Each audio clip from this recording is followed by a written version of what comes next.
Pues ya estamos viendo aquí a la mesa subversiva, ya están integradas aquí nuestra querida Marta Olivia, Edurne Uriarte, Leticia Calderón. Vamos a ver si en un ratito más se incorpora Ingrucha o no. Pero por lo pronto, bienvenidas compañeras, buenos días. Buenos días. Muy buenos días. Hola, buenos días. Un gusto coincidir y estar con ustedes. Igualmente, buenos días, Leti, Marta Olivia y Edurne. ¿Cómo están? ¿Listas para el baile? Listo. Siempre. Sí. Perfecto. Y vaya baile, y no estamos hablando del baile de Dante Delgado, por el amor de Dios. Yo soy arrítmico, pero qué barbaridad. No sé si vieron a Dante bailando el Fosfo Fosfo, pero no se los recomiendo. Pero bueno, hay un videíto que ya les estaremos pasando más adelante. Por lo pronto, si les parece, vamos comenzando con el primer tema que nos ocupa mi querida Marta Olivia. Pues se nombró un nuevo equipo de coordinación, Claudia Sheinbaum, y aclaró y precisó que será solo un equipo que estará coordinando, y entonces uno le puede quitar el solo o un equipo que estará coordinando pues, las áreas de trabajo, zonas de trabajo en el ámbito de gobierno que tendrá Claudia Sheinbaum, casi inminentemente la próxima presidenta de nuestro país. ¿Qué decir de este nuevo grupo que se nombró?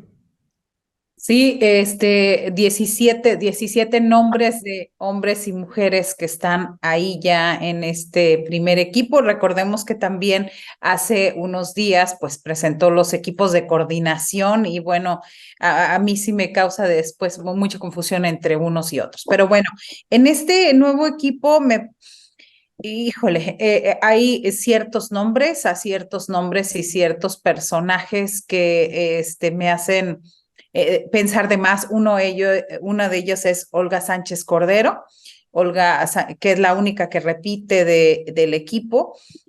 Olga Sánchez Cordero, y ella fue anunciada, recordemos, hace 6 años como eventual secretaria de Gobernación. A mí me parece que su papel fue bastante de ser un adorno. No recuerdo algunas cuestiones contundentes de la Secretaría de Gobernación, más bien se tomaban ciertas decisiones desde Palacio Nacional con el consejero jurídico y pasaban por encima de la Secretaría de Gobernación. Bueno, este es el detalle. Una figura destacada, Juan Ramón de la Fuente, quien hasta hace unos meses era el embajador y representante permanente ante la ONU, y recordemos también que en diversas etapas se le ha considerado como posible candidato, se le consideraba, ahorita obviamente no, como candidato presidencial independiente. Él es uno de los destacados. Omar García Harfuch, ya no lo esperábamos ahí. Ahora sí que el ganador de la encuesta interna de Morena en la Ciudad de México. Javier Corral ya le había estado haciendo ojitos a Morena y a la Cuarta T desde hace varios años. No nos extraña Arturo Saldívar, obviamente ya abiertamente dentro de este contexto.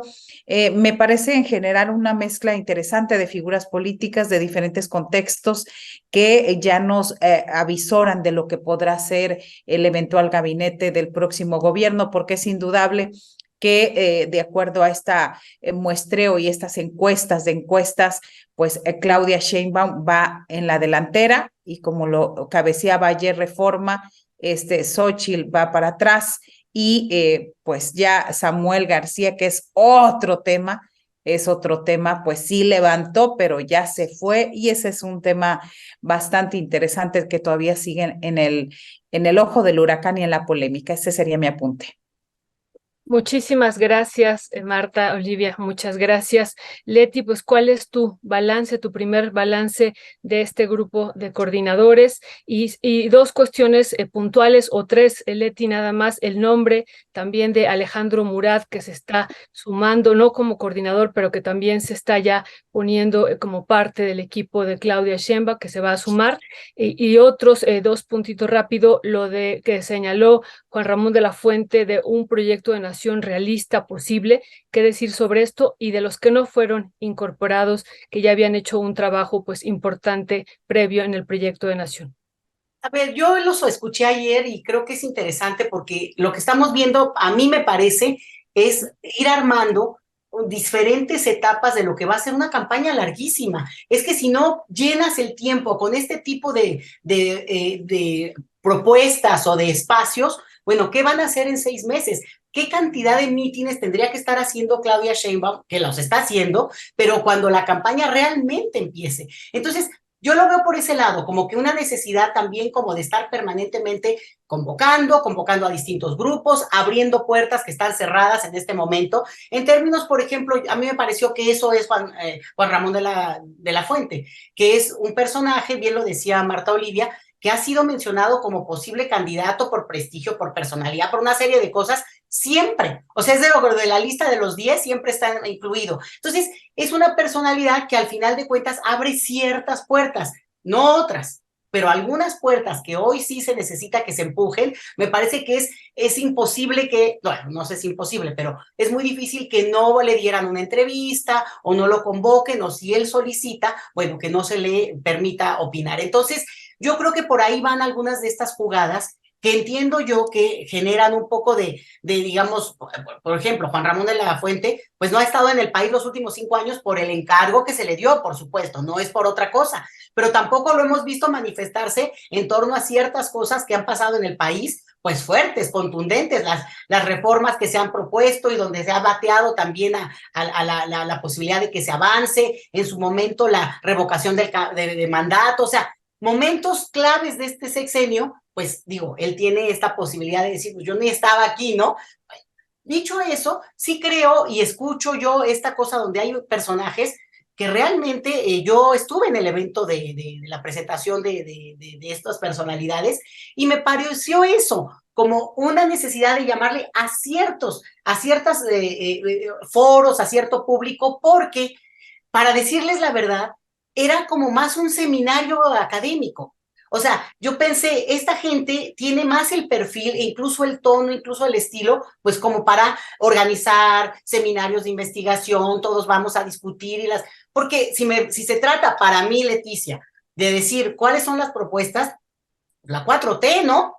O sea, digo, ¿cómo? Pues si aquí la idea es que vamos a continuar y fortalecer el proyecto, no tenemos que decir ningún proyecto de nación, porque además, a finales de los últimos meses, pues, se afinó un proyecto de nación al que fuimos convocados también muchos en nuestras distintas áreas, donde se ha podido dar un diálogo con las diferentes presentaciones temáticas, de las cuales se tendrá que jalar mucha información en el entendido de que somos el mismo grupo que avanza en términos de empujar lo que es el lema de este movimiento, ¿no? Por el bien de todos, primero los pobres. Entonces, esa es la parte donde yo lo veo más así. Y no me clavaría en el sentido de que están fuera unos, están dentro otros. Es que va a haber otro, júrenlo que al rato van a abrir otro foro que va a ser para hablar de las cuestiones más populares, o sea, porque se va a tener que llenar ese espacio. Nada más digo esto para cerrar. Algunos nombres, tú decías de Murat, pues mira, yo la verdad los interpreto como cuando las ratas saltan del barco antes de que se hunda, porque yo lo vi ahí, yo no lo conocía, jamás en la vida lo había visto, lo vi muy chavo, pero bueno, ya fue gobernador.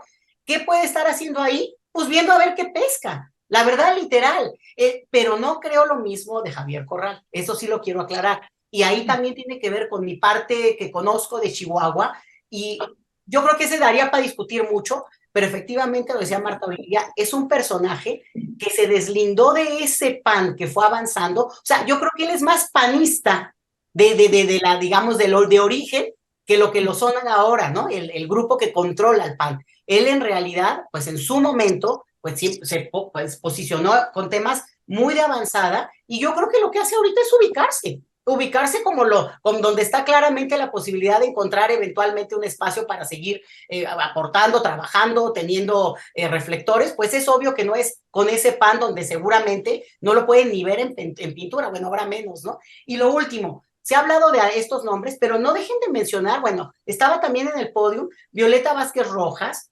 abajo, pero estaba Renata Turrell, Susana Harp, y nada más se los digo en mi calidad de académica. se sube de los 4 discursos que se dieron, sube la doctora Silvia Yorguli, presidenta del Colegio de México, que se pinta aparte en lo académico, no tiene las mismas ni restricciones ni complicaciones que tenemos en otros centros, pero dio un discurso donde, bueno, fue como muy así de ciencia, de tecnología, no habló mucho de cosas más puntuales en términos de la vida cotidiana, ¿no? Yo pensé que iba a meter el tema de migración porque ella trabaja un poco eso, pero ese es un guiño, ella no se dijo claramente, no porque hayan participado, eso quiere decir que son parte del movimiento, ni están hablando a nombre de eso, porque otra vez, para mí, es ir llenando de contenido y de momentos a lo que serán los próximos meses, pero sí es un mensaje, se los digo, para la academia de un cierto sector, es como un personaje que tiene una presencia y por tanto ya no es lo que ha pasado todo este sexenio de decir, no me vayan a decir que yo participo del movimiento o apoyo el movimiento o acompaño todo lo que se está haciendo. Bueno, es una figura y una personalidad que representa algo muy potente en términos de, si ustedes quieren, lo simbólico, pero ella estuvo ahí y habló. Entonces, son estos nombres también que creo que hay que tener en el panorama, ¿no? Gracias, mi querida Leticia. Y ya está por ahí la Ingrucha. Bienvenida, buenos días, Ingrucha. Hola a todos, perdón. No hay cuidado, mi querida Ingrucha. Edurne Uriarte Santillán, hasta una tabla tenemos ahí. Edurne hizo la tarea más que cualquiera de nosotras y nosotros. Pero bueno, vamos a ver, mi querida Edurne, ¿cuál es tu lectura de estos eventos, de este evento, en donde yo colocaría también otro tema de lo que dijo el que quedó como coordinador general, es Juan Ramón de la Fuente, que dice, nuestro objetivo y nos vamos a enfocar en hacer lo posible. Y pues hay que entender, por tanto, qué entiende la clase política de lo que es posible a de lo que no es posible. Porque si le hubieras dicho eso al presidente López Obrador, solamente puede hacer lo posible, pues hay que ver lo que López Obrador hubiera dicho. Y cuando uno ve a estos personajes que suben a ese estrado, algunos de manera inexplicable y otros abajo de manera inexplicable, pues uno, para mí era un poco un preludio de lo que van a ser las designaciones para diputadas, diputados, senadores, senadoras, en esta lógica de lo posible. ¿Cuál es tu opinión, mi querida Edurne? Sí, pues buenos días, ¿sí me escuchan bien? Es que tuve que hacer un cambio. Ok, gracias. Sí, pues lo primero es que Juan Ramón de la Fuente con la doctora Sheinbaum, la luchadora de las causas estudiantiles, con el rector que metió a la PFP a la UNAM para romper la huelga, ¿no? Y que se terminara ese periodo de 10 meses de entrada es la primera, pues, condición interesante de cómo se reacomodan las cosas en el orden político, ¿no? Y la segunda es que el espacio, pues, fue el MIDE, el Museo Interactivo de Economía, que pues es un espacio con, pues, de difusión de la economía actual. Entonces también ahí hay otro elemento que valdría la pena de manera simbólica comentar, pero bueno, la doctora Silvia Singer, que es la que coordina ese museo y lleva muchos años ahí, una mujer muy capaz, yo la respeto muchísimo, pues también es bióloga. Entonces ahí se empieza a configurar toda una nueva comunidad científica, ¿no? Que ya la describió Leti en extenso, yo no me voy a meter mucho más en eso, pero si quieres poner la tablita, por favor. La segunda que te mandé, porque la primera tenía un error de dedo mío, entendí mal un apellido, ya lo corregí. Sí, me espero. Bueno, son 17 personas, 7 mujeres, 10 hombres, una comunidad académica que para mí se resume en una nueva élite política e intelectual. Eso es lo que yo veo. Independientemente de a quién van a convocar, pues es interesante que los especialistas son los políticos de trayectoria, los intelectuales en las instituciones. No estamos viendo ahí representaciones de organizaciones civiles en ningún momento. Entonces, en esto de diálogos por la transformación y de integrar a todos, ¿qué entendemos por la sociedad civil y qué estamos entendiendo por el conocimiento, no? Ese sería mi primer comentario. El orden de los 17 que estuvieron ahí, que van a formar parte de esta coordinación de los diálogos, es exactamente el que dieron en el día de ayer. Y de un lado les puse los 17 puntos de la doctora Claudia Sheinbaum, que dijo a inicios de noviembre, y del otro lado les puse una síntesis de los 10 puntos que en el discurso de Juan Ramón de la Fuente mencionó. Lo que verán en azulito, del lado derecho, son los temas que no estaban en los 17 puntos, donde ahí afortunadamente ya se habla de cuestiones como la migración, y no alcanzo a ver, hay otro tema allí, ¿no? El de la innovación tecnológica, que me parece un tema muy relevante y bueno, en particular me importa porque en la UNAM pues es el área en la que yo trabajo, entonces la incorporación de José Merino pues me parece muy oportuna en ese sentido, ¿no?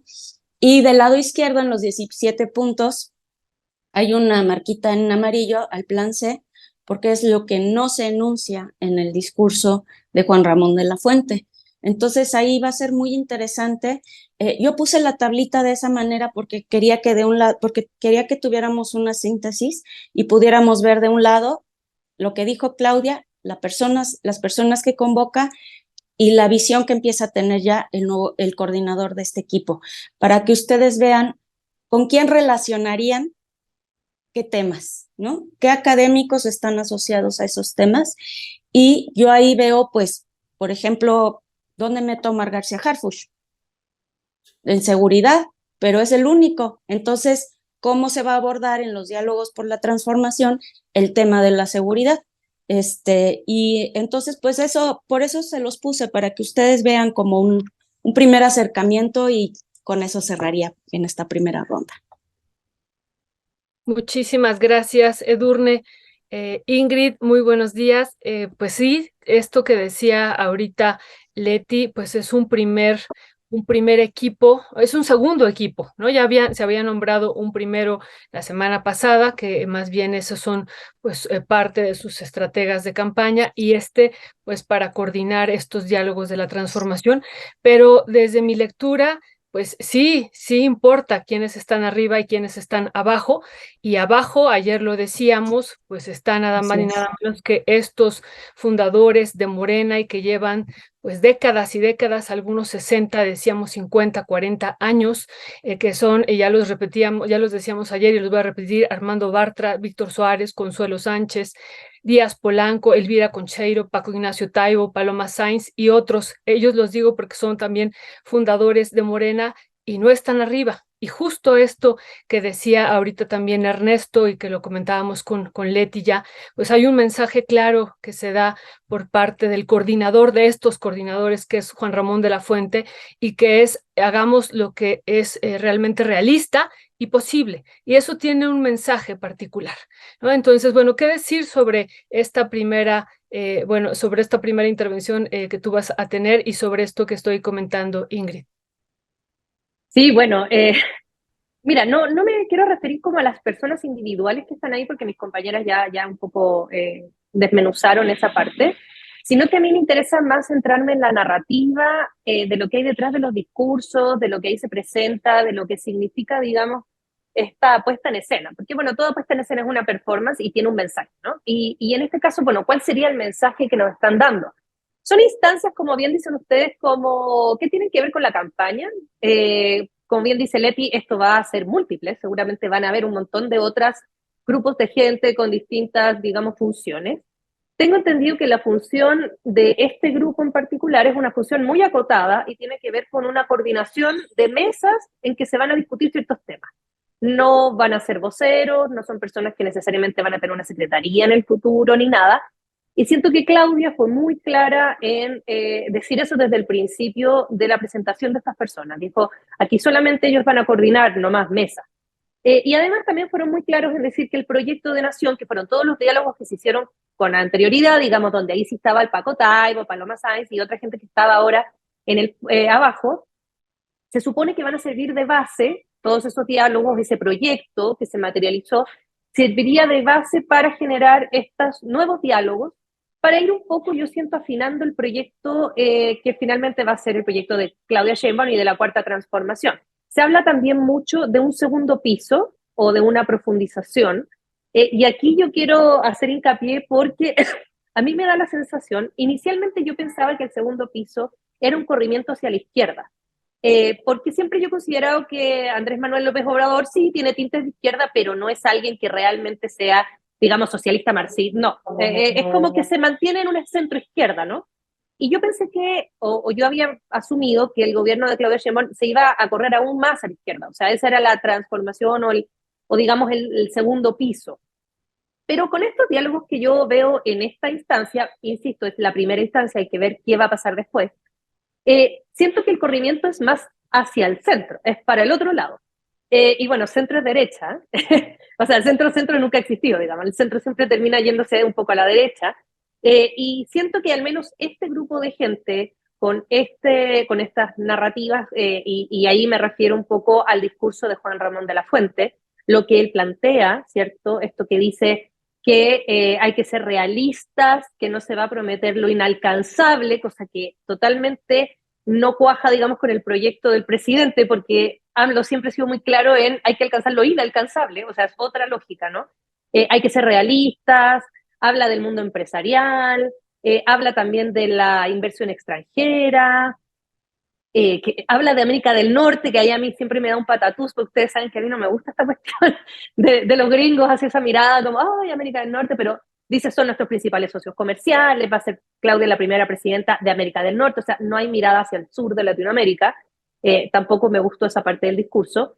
Él también habla no habla en el fondo de proyectos públicos de desarrollismo estatal, sino que más bien está hablando como de la inversión extranjera, o sea, me da la sensación de que es más una idea o una ideología que se corre hacia la centro derecha, no tanto hacia la izquierda, por esto que les digo, de tener representantes del empresariado, o sea, querer entrar por ahí, ¿no? Y con esta cuestión del realismo.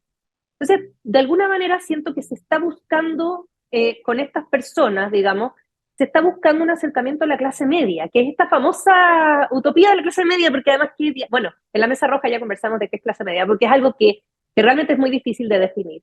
Pero es como para captar esos votos, ¿no? Captar votos del mundo empresarial, captar votos del mundo académico, que estaba muy, muy alejado de la 4T, y eso es cierto. Y aquí un poco se responde, digamos, a esas carencias, y se habla un poco de Morena o de la 4T como un espectro muy amplio donde se puede incluir absolutamente todo, cosa que yo al menos siempre he sido un poco en contra de eso, porque siento que cuando tú incluyes todo, te corres hacia el centro derecha, o sea, no es tan conveniente. O sea, sí tendría que haber una marca ideológica que no siento que exista.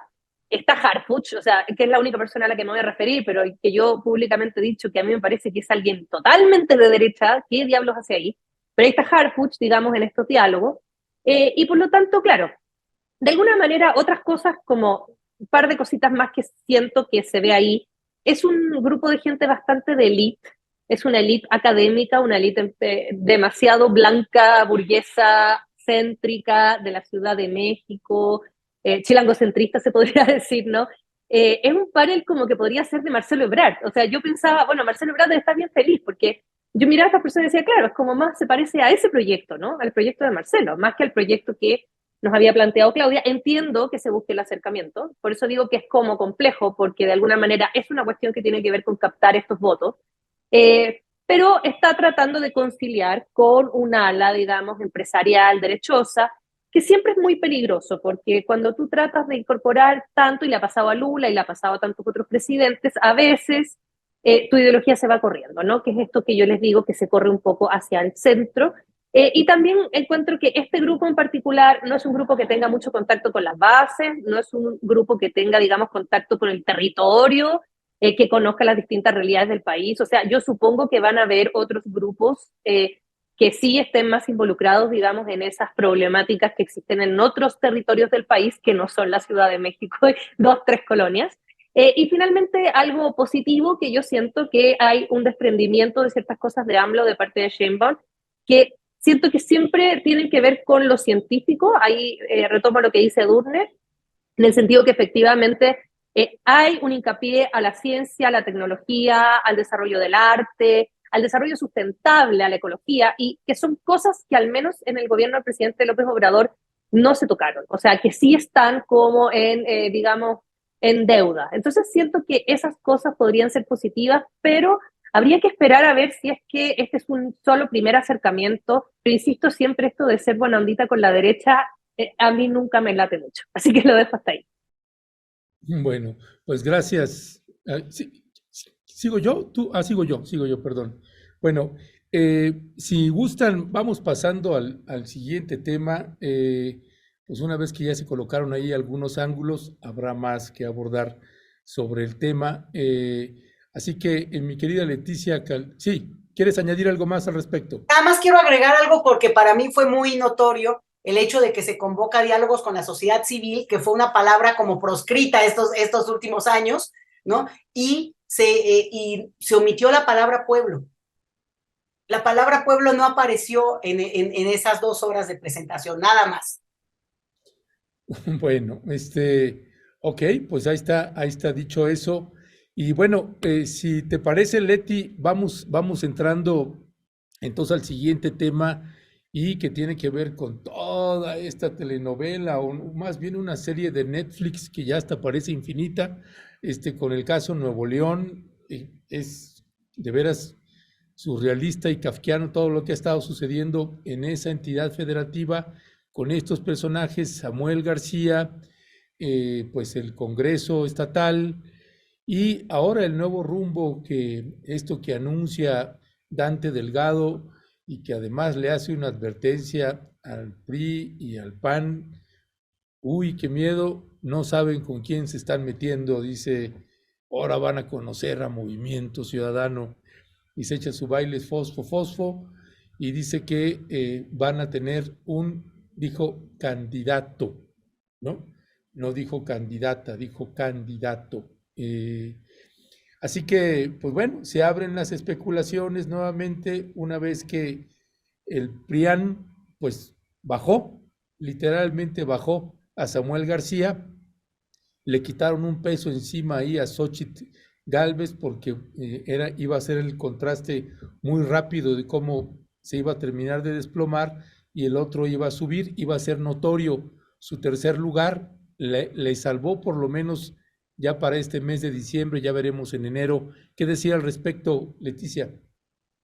Bueno, pues todos seguimos esta telenovela, como tú bien lo señalas, en el sentido de que, pues más bien un reality show, ¿no? Una cosa como más de los chavos de presentar una serie digamos, llamados a participar de una manera muy extraña. A mí, yo no conocía mucho el tipo de trabajo que hacen en TikTok, esta pareja de Nuevo León, y realmente sí se me ha hecho muy interesante porque, bueno, esta idea de convocar a un público que generalmente no participa, un tipo de votante joven, pues también es una idea muy tergiversada de la juventud en este país, muy banalizada, muy como si fueran superficiales, como si fueran tontos, y pues yo creo que también eso en su momento hubiera tenido y tendrá un bloqueo, un contrapeso, pues porque eso no va a ocurrir así como me imagino que lo están pensando en términos de cierto perfil que lo siguen a ellos en términos más de tiktokeros y esto. Pero lo que me parece súper interesante es la manera como esto empezó a desdibujar a esa segunda opción que es Xóchitl Gálvez y que como en poquito tiempo, y ahí sí le doy la razón a Dante, como en poquito tiempo los pusieron en el tercer lugar. Y lo que me parece más interesante es que esta disputa por el segundo lugar o a ver quién cae en el tercero o ver después cómo se reconfiguran las fuerzas por la disputa que también trae Samuel García es, ¿no? En Nuevo León, pues lo que muestra y pone mucho más de altura es al equipo de Sheinbaum. O sea, realmente en el contraste es cuando dices, mientras estos están peleando, salen con esos tenis ridículos, que me encanta a mí que se pongan el color, pero no para algo como esto. Pero bueno, pues es su campaña, pues, ¿no? Digo, allá ellos con su campaña, pero hacen ver mucho más profesionales con todo esto que hemos dicho, que si fulano, que si se está cambiando, que si hacia la derecha, o sea, estamos discutiendo algo de contenido, donde nosotros más bien le estamos pidiendo al grupo que encabeza la doctora Claudia Sheinbaum, pues no zigzaguear, mantener una ruta que se quiere consolidar, y en ese sentido podemos cuestionar las personalidades que suma, a los que hace más visibles, qué temas podrían ser o no los que estamos viendo ahí. Y del otro lado, el que me digan es que es de una banalidad, de una superficialidad extrema. Entonces, esto le da puntos en términos de opinión pública, en términos de imagen, a unos, es como el adulto en la sala, ¿no? Por fin hay un adulto al frente a los chiquillos que se están ahí peleando pues por el postre. Entonces, la verdad es que cómo se va a reconfigurar esto va a ser interesante. Yo creo que este político, Samuel, es Samuel García, ¿verdad? Perdónenme, es que se me va el apellido. Sí, me parece interesante como en el estado más rico del país, ¿eh? Vaya que él gobierna, o sea, me impresiona sobre la población sobre la que gobierna. Eso me tiene impresionadísima, porque estamos hablando de, ya nos lo podrá decir Marta Olivia, ¿cómo es posible que un personaje así, aunque han tenido peores, eso sí no lo dudo, pueda gobernar un estado de esas características al que yo veo, pues justamente sin una ruta ni una propuesta? Cierro con esto. Oí ayer una canción que canta con su esposa y todo, no dice nada, ni siquiera en términos de mensaje, salvo la cancioncita, lo cual pues habla de que es la manera como quieren convocar, y se convoca, se convoca siempre a un cierto tipo de votantes, pero no necesariamente como para poder realmente competir en el escenario como se está configurando hoy. Yo insisto en que la disputa podrá estar más en la propia cancha de Morena y sus aliados, porque ahí es donde vamos a empujar para que se muevan más para un lado, para el otro, que lo que estamos viendo en los dos frentes. En los dos frentes no veo ni por dónde pueden, al día de hoy, proponer algo que contraste. Gracias, Leti. Marta Olivia, sí, ¿verdad? Sigue Marta Olivia, sí. Pues logró el Movimiento Ciudadano su cometido. ¿Tú piensas que lo logró, de sacar a Samuel García del camino presidencial? Y bueno, ¿qué implicaciones tendrá para el PRIAN, pues este logro de ellos de haber sacado a MC de la jugada? Dije que si había logrado MC sacar a Samuel García, más bien es al revés, ¿no? Si el PRIAN logró sacar a Samuel García de la jugada. Y esto que hemos estado escuchando permanentemente por parte de Samuel García, ¿cuál sería tu valoración, Marta Olivia, sobre el tema de la inversión y del papel económico que tiene Nuevo León en México? Ya lo estaba diciendo ahorita Leti, y que me parece a mí que también parte del discurso que él ha estado dando los últimos días se centra en esto. ¿Qué decir sobre ello, Marta Olivia? Sí, yo tengo como creo que son como tres puntos importantes de este reality show de Samuel García y Mariana Rodríguez. Uno, importante a destacar, que se dijo, digamos, primero la parte formal, a quiénes van dirigidos sus mensajes, al TikTok, sobre todo Instagram, pero TikTok. No hay que olvidar que cerca del 30% de la lista nominal nacional está conformada por esos jóvenes que los ven, es decir, de 18 a 29 años. Así que me parece que ese es un punto necesario atender. En segundo lugar, a gente que estuvo muy al pendiente de sus discursos, sus mensajes y demás. Y cuando Mariana Rodríguez, que lo comentamos la semana pasada, sale con ese video de Fosfo primero, de que otra vez regreso, porque ella se asume como la operadora de marketing y demás de Samuel García, y ella dice, regreso otra vez, ¿no? Una cosa así que viene a decir. Entonces, ojo ahí, porque ese mensaje y ese discurso, por más trivial y por más todo, sí le pegó a los jóvenes. Sí había, les comenté que estuve en la Feria Internacional del Libro y la gente preguntaba, la gente identificaba a Samuel García como el esposo de Mariana. Entonces, ellas querían tomarse fotos con Mariana, no con el esposo. Pero bueno, en primera instancia eso. Ya en el punto serio, no olvidar no olvidar de los 11 puntos que le pidió el PRIAN a Samuel García para no derrocarlo, no quitarlo.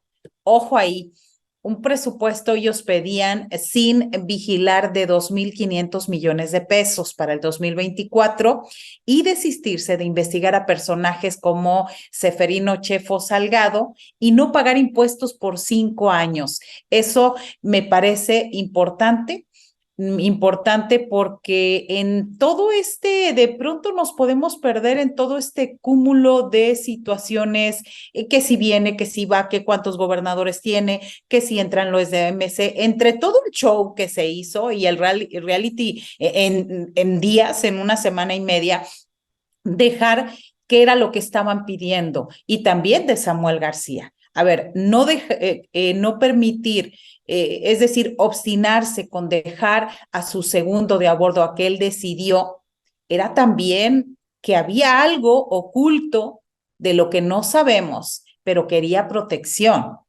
Y lo dijimos también hace unas semanas, no entendíamos a qué se iba, si con un Congreso dividido ya se sabía que esto iba a terminar mal. Es decir, si no le estaban autorizando desde el principio, esta aventura a mí me parece que era bastante delicado. Así que, pues ahí podría ser lo que dijo Julio hoy por la mañana, que Movimiento Ciudadano resultó chamaqueado.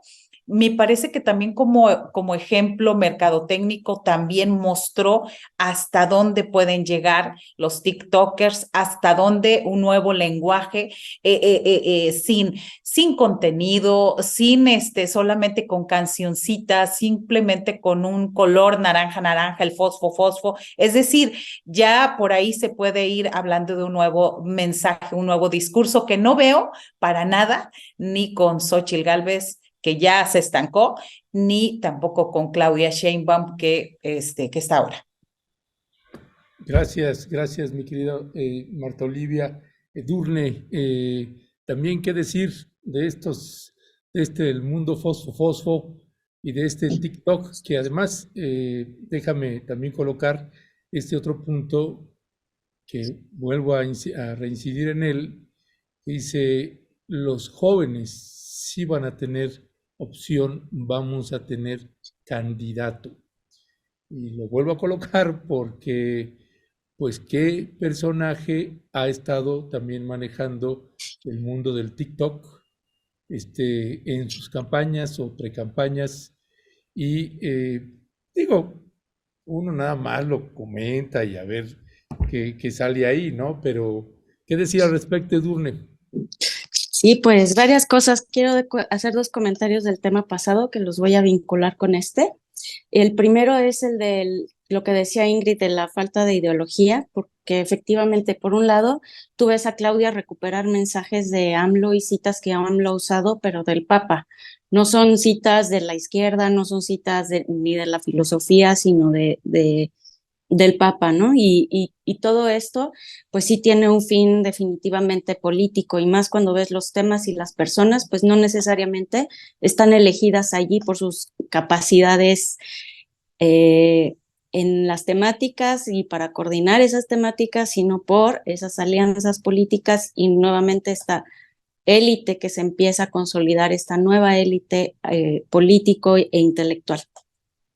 Y lo más cercano a una ideología es el tema del humanismo, que AMLO lo mencionó así vagamente, humanismo mexicano, y lo han ido recuperando, pero quien realmente lo utilizó en su campaña fue el doctor Hugo López-Gatell. Entonces ahí se toman, él incluso hizo un manifiesto, se lo toman, pero no está nutrido de contenido todavía, al menos en el proyecto de Claudia, ¿no? Y así como no está el pueblo, tampoco está la revolución de las conciencias. Entonces sí es bien importante, otra vez, quiénes son los sujetos de conocimiento y de autoridad para coordinar, para llevar a cabo un diálogo y un programa, ¿no? Porque sí se queda fuera, pues, todas las organizaciones sociales, lo que ya había comentado, ¿no? Y lo que quiero digamos, para vincular, ayer estaba escuchando Tercer Grado, porque abordaban el tema de Samuel, y me pareció, en estos temas es bien interesante cómo reacciona la derecha, ¿no? Porque hay pro samuelistas, pro PRIAN, entonces ahí se están, en todas sus diferencias se están debatiendo, y Denise Merker en algún momento decía, es que nosotros solamente estamos discutiendo tonterías, y en el otro lado están ya discutiendo temas. Entonces, que ya alguien finalmente, Denise, que es de las más capaces, Denise Merker, se haya dado cuenta y lo haya dicho públicamente, me pareció muy interesante, porque efectivamente, o sea, ya están hablando de que si los tenis, de que quién gana, ¿no? Para ellos el pleito discursivo es si ganó Samuel MC o si ganó el PRIAN. Entonces ahí pues puedes ver también las posiciones de los analistas políticos.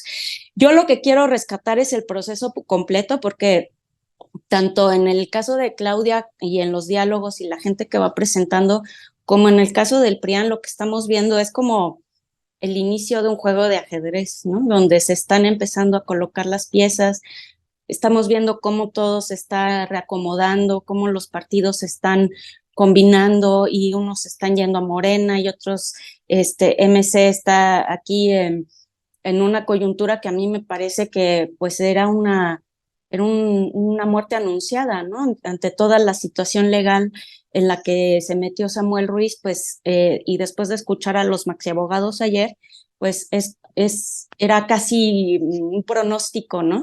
Que todo esto iba a ocurrir. Y como alrededor de Samuel, tienes a varias personalidades, incluido a AMLO, que estuvo apoyando a Samuel un poco. Entonces yo me quiero enfocar, por ejemplo, en ese caso, porque me pregunto cuál era la intención de AMLO de motivar a que Samuel, directa o indirectamente, participara de esta candidatura, ¿no? Era por un lado cerrarle el paso a Ebrard, era por otro sumar a una crisis a la derecha. En ambos casos funcionó, o sea, tienes dos visiones de todo este fenómeno. Por un lado, una genialidad de la política para mover piezas, pero también son piezas delicadas, y quiero poner aquí en contraste el caso de Argentina, porque en el caso, por ejemplo, también en Chiapas tienes como senadora que perdió a Sacil, no me acuerdo su apellido, pero que comentaba Ingrid hace un par de semanas que hay pues anuncios de su relación con la ultraderecha. Y luego tienes a Samuel, que es una figura vacía de contenido, pero que utiliza las herramientas de nuestra sociedad, porque toda sociedad tiene sus herramientas comunicativas, para saltar. Y entonces, una vez más, y lo acaba de decir Marta Olivia ahorita, y yo lo quiero recuperar, y que lo comenté también hace 2 semanas, qué política están aprendiendo nuestras juventudes. Para mí ese es el gran problema. Está en la escuela, está en la familia, está en la interacción de las juventudes actualmente, pero esa política que están aprendiendo los jóvenes está teniendo un impacto en las herramientas y en los mecanismos de comunicación que está siendo pues efectiva, ¿no? Y ese sería mi comentario. Muchas gracias, Edurne. Pues sí, Edurne regresó al tema anterior y creo que sí da mucho todavía para seguir hablando durante, pues bueno, yo creo que como decía Leti, todavía vendrán otros equipos y seguiremos hablando de estos coordinadores, pero hay una situación que también poco se ha mencionado y que a lo mejor ahí le pedimos a Ingrid y que ya pasemos también al otro tema, del discurso que dio el sector empresarial, que estábamos ahí nosotros y comentábamos con algunos compañeros y compañeras que teníamos ahí al lado en el evento, de que se rescata el discurso de la figura de asociación público-privada, que realmente fue muy cuestionada por este sexenio, en particular por López Obrador. Así se había planteado incluso originalmente el Tren Maya.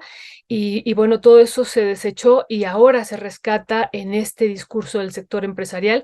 Y bueno, pues eso también es algo importante que no hay que dejar de mencionar. Pero bueno, ya está el otro tema, Ingrid, y que nada más decir que este tema de la asociación público-privada permitió el despojo de los bienes comunes de la nación, de muchos, ¿no? De muchos. Entonces, pues eso es parte también de lo que hay que poner énfasis. Y de lo otro, Ingrid, ¿cuál sería tu valoración sobre la historia que ya decían, no sé sé en qué capítulo vamos de Netflix de Samuel García, y que pues una situación que nos alarma. Pues a mí me toca dar clases ahí en la UAM todos los días, los estudiantes pues realmente emocionados con la campaña de él, ¿no? Los jóvenes, pues sí alarma esa situación, pues vinculados al TikTok y diciendo que podría ser una opción hacia futuro, y pues lo estamos viendo, no hay que minimizarlo hacia futuro, y bueno, pues eso me parece que hay que también pues estarlo analizando y comentando. ¿Qué dirías sobre esto, Ingrid? Sí, y bueno, esto de la derecha empresarial que tú mencionas en el discurso, ¿no? De lo que veíamos el otro día para la campaña de Sheinbaum, muy preocupante, que era lo que yo te decía de dónde está el desarrollismo estatal que tanto nos gusta, qué pasó, por qué estamos metiendo la iniciativa privada aquí, es precisamente lo que representa Samuel García. Samuel García es de una facción MC que se dice muy progre, no lo es, son puros hombres, son súper conservadores, o sea, no es cierto, pero que representan a un mundo empresarial, neoliberal, y es como una versión diferente del PRIAN, pero todos responden a la misma base ideológica. O sea, es toda la derecha que está peleándose, una derecha más conservadora con una derecha más liberal, por así ponerlo, ¿no? Y eso es lo que estábamos viendo en todos estos capítulos del reality que se produjo en Nuevo León, que yo seguí hasta altas horas de la noche el día viernes, ¿no? Con todo este show que montó yo le digo el junior narco berrinchudo de Samuel, porque también la conducta de Samuel te dice mucho de cómo es el personaje, ¿no? Y en ese sentido, yo siempre he pensado, guardando las proporciones, que Samuel es un pequeño dictador también, es una persona que está dispuesta a llenar de policías un lugar, encapuchado, sacar a los medios de comunicación a bala, tirar bombas de humo en el Congreso. Es decir, es alguien que no dudaría de usar la fuerza, digamos, para imponer sus ideas. Preocupante, me parece. Y por eso digo, guardando las proporciones, me parece que es un pequeño buquelito. Y digo buquelito porque tiene también toda esta lógica de captar el voto joven, que era lo que estábamos conversando, ¿no? Esta política del TikTok, que anoche también lo conversamos en la mesa roja. Justo eso, ¿qué tipo de política están haciendo estos grupos? El uso de las redes sociales, el TikTok, las imágenes pegajosas como lo del fosfo, sin un contenido, digamos, detrás de eso, pero porque también la política que se genera en las redes sociales en general es utilizada por la ultraderecha. Milei, Bolsonaro, Trump, son personas que han usado, digamos, esas herramientas. Y en el caso de Samuel, a mí lo que me parece más curioso de todo es ver al obradorismo defendiendo la posición de Samuel. Y ahí me valió unas largas discusiones en Twitter con digo obradorismo, me refiero a representantes como Sebastián Ramírez, ¿no? Que es como un funcionario público, y al mismo López Obrador y a Claudia Sheinbaum, donde ellos dicen, se le están quitando derechos políticos a Samuel, esto no es justo. Yo entiendo que no quiera obviamente alentarse este tipo de jugadas del PRIAN, porque siempre es muy peligroso y en algún momento pueden intentar algo contra Morena, y en ese sentido siento que están hablando desde como evitar ese tipo de situaciones, pero aquí no estamos en una situación de lawfare como tal, en el caso de Samuel. A Samuel nadie le negó sus derechos, es una cuestión súper concreta, legal, y ahí pueden leer a Carla Escoffier en Twitter porque ella es muy clara en explicarnos bien que la licencia sí se la habían concedido, o sea, el derecho de competir lo tenía, y él decidió no competir por no querer dejar 6 meses, digamos, el puesto de gobernador en manos de alguien más. Y ahí cabe preguntarse, bueno, ¿qué tanto tienes que esconder, Samuel, o qué tanto miedo te da dejar 6 meses tu puesto? ¿Qué hay en ese puesto que no se sabe? Y mucha gente dice que hay desvío de recursos, ¿no? Para la campaña, o sea, que lo más probable que sí sea. Porque además la conducta de Samuel fue muy impulsiva ese día cuando la Suprema Corte sesiona un viernes en la noche en un horario en que no debiera sesionar y da una resolución en un tiempo muy extraño, ¿no? Porque en la noche, y ahí uno dice, por supuesto que aquí hay una triquiñuela y hay una jugarreta del PRIAN, ¿no? Pero legal, todo dentro del marco legal. Digamos, esta cosa que cae como de esa resolución, y la conducta de Samuel de llegar en ese momento al Palacio de Gobierno, llenar de policías encapuchados, correr al gobernador interino, mandar, digamos, a su secretario con un papel e interrumpir la conferencia de prensa, darle una sensación como de desesperación, digamos, como muy, muy extraña, ¿no? Él podría haber capitalizado, pensaba yo, esta situación muy bien. Él podría haber llegado el día siguiente, haber dado una conferencia de prensa de manera muy seria y haber dicho, mira, yo voy a retomar mi gobernatura en Nuevo León porque me interesa más mi estado y más que mis ambiciones personales de la presidencia, y podría haber capitalizado y utilizado, digamos, esta situación en su contra. Pero en vez de hacer eso, él va, corre, hace todo este show, y ahí yo creo que hay una falta de pericia política en este grupo de MC. Siento que todavía están muy verdes. El PRIAN es el PRIAN, y aquí también me llama la atención de que no sepamos a quién tenemos al frente. O sea, esta subestimación de la oposición permanente, donde decimos que están moralmente derrotados, que ya no existen, que no importa. Sí, sí importa. Hasta hace 5 años gobernaban ellos, hasta hace 5 años ellos hacían fraudes electorales. Son dueños de casi todo el país, son dueños de las empresas, y además tienen medios de comunicación, y además tienen al Poder Judicial y al INE y un montón de instituciones. Entonces, ojo, que tenemos al PRIAN al frente, no es cualquier cosa. Entonces me parece muy, muy llamativo que les sorprenda enormemente que el PRIAN haya querido utilizar todas las herramientas que tenía para bloquear la campaña de Samuel, que por supuesto es su competencia, digamos, en la candidatura presidencial. O sea, no entiendo por qué les llama la atención. Más bien habría que aplicarse y decir, aquí la derecha existe, la derecha tiene recursos, tiene cómo bajar candidaturas. Entonces, hay que ponerse más inteligentes. ¿Y por qué digo ponerse más inteligentes? Bueno, no hacer ilegalidades. Por ejemplo, estoy pensando en los gastos no declarados de campaña que salieron hace poquitos días de Morena, y que el INE perfectamente podría meterle ahí una tremenda, digamos, complicación. Pero en el fondo a lo que voy es que aquí derechos habían, está todo dentro del marco legal. La triquiñuela que yo digo es utilizar, digamos, que la corte sesione en un horario en que muy raro, ¿no? Un viernes en la noche, o sea, todo este tipo de cosas que se usan, pero siempre dentro del marco legal. Entonces, más bien hay que ser inteligentes y saber que al frente tienes algo que tú no puedes decir que está muerto, porque no está muerto y va a revivir en cualquier momento. Así que bueno, lo dejo ahí. Muy bien, mi querida Ingrucha, pues queridas todas, muchísimas gracias. Ya son las 11, nos acabó el tiempo. Y sí, pues nada más señalar que pues es la realpolitik que tenemos en el país, y ayer lo comentábamos al cerrar un poco la mesa y el análisis de estos nombramientos de Claudia Sheinbaum.